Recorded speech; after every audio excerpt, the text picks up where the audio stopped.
San Marco capítulo 4, del verso 35 al 41. La tempestad calmada. Resumen. Jesús, después de enseñar todo un día a la multitud en parábolas y ya en la tarde, les dice a sus discípulos: pasemos a la otra orilla, y despidieron a la gente y lo llevaron en la barca, y otras barcas iban con él.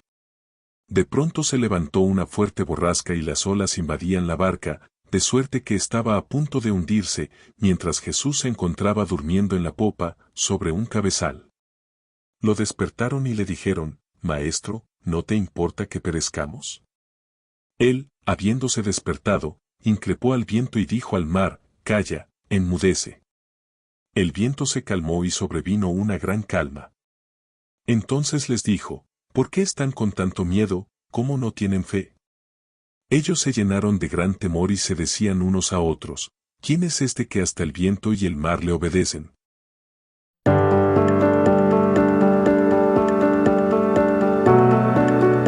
Enseñar en parábolas es una de las formas preferidas de Jesús porque es como dejar pequeñas pistas fáciles de recordar y de ir recorriendo para aquel que quiere encontrarlo y hacer suyo su mensaje.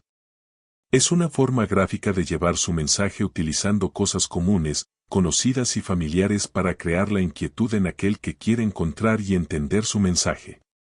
Y ese esfuerzo de querer entender su mensaje es lo que hace que el mensaje no se olvide y uno lo haga propio.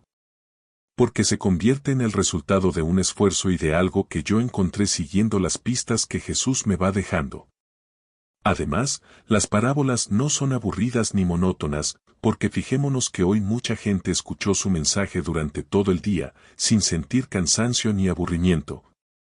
Y solo al final de la tarde los despide y dice a sus discípulos: pasemos a la otra orilla, y ellos así lo hacen en una barca, aunque también habían otras barcas que lo acompañaban. Pero el relato del Evangelio se centra en una sola barca, en la barca donde nuestro Señor dormía, y a la que de repente al levantarse una borrasca, con las olas que la invadían a punto de hundirla, pero Jesús dormía plácidamente sobre un almohadón en la parte trasera de la barca que se llama popa, la parte primordial de la barca.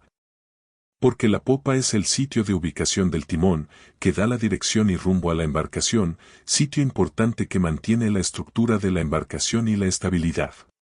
Dos cosas podemos decir para que los discípulos tuvieran tanto miedo y sentir que su final era ahogarse.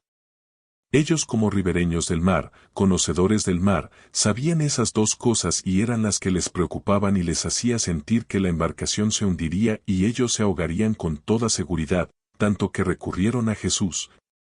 No porque supiesen que Él calmaría la tempestad, sino porque Él dormía en el sitio importante de dominio, estabilización y seguridad de la embarcación. Que quizás si lograban acceder a este sitio tendría una oportunidad de vida. Ellos, con la exclamación de admiración, sorpresa y temor: ¿quién es este que hasta el viento y el mar le obedecen? No tenían ni idea de lo que Jesús podía hacer. No sabían con quién viajaban.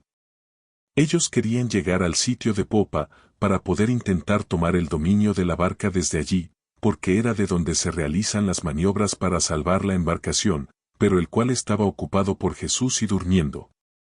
Maestro, ¿no te importa que perezcamos? Para ellos era un maestro que los invitó a dar un paseo en barca de una orilla a la otra y se quedó dormido en el camino.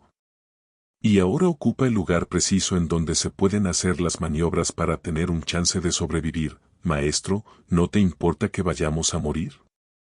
Pero se llevaron una gran sorpresa.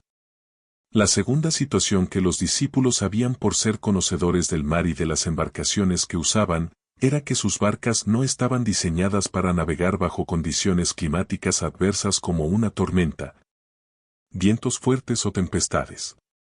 En 1986, en la costa cerca donde se ubicaba la región de Magdala, en un periodo de sequía en la región, fue descubierta una embarcación típica galilea que data, según pruebas científicas, de los periodos de los tiempos de Jesús, año 40 DC a 50 DC.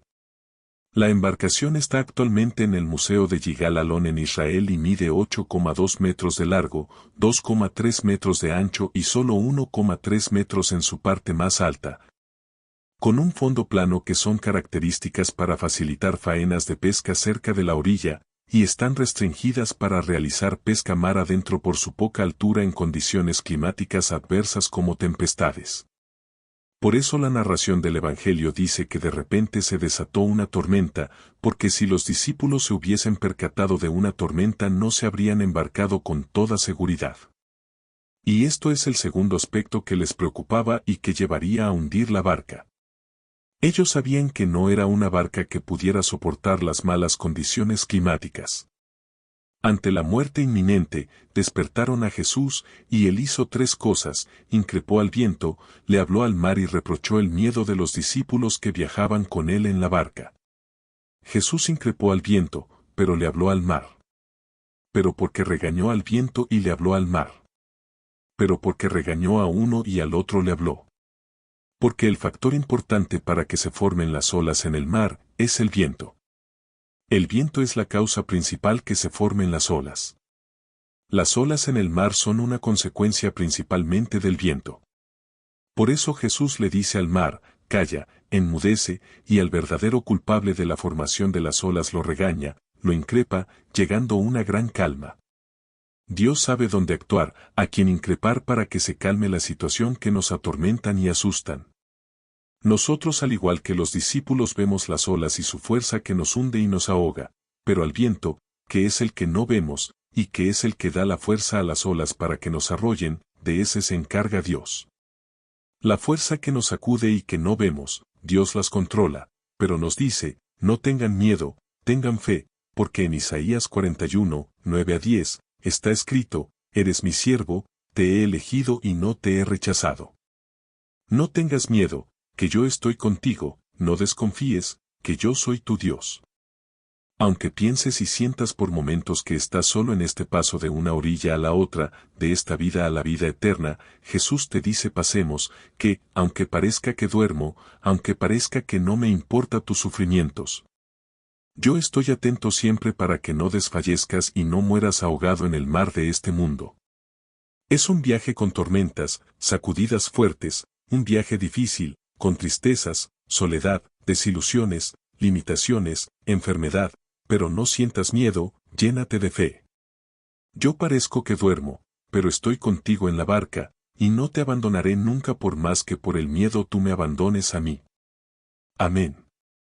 Para la comunidad del Santo Rosario, reflexiones del día a día. Iván Mota González, el ingeniero.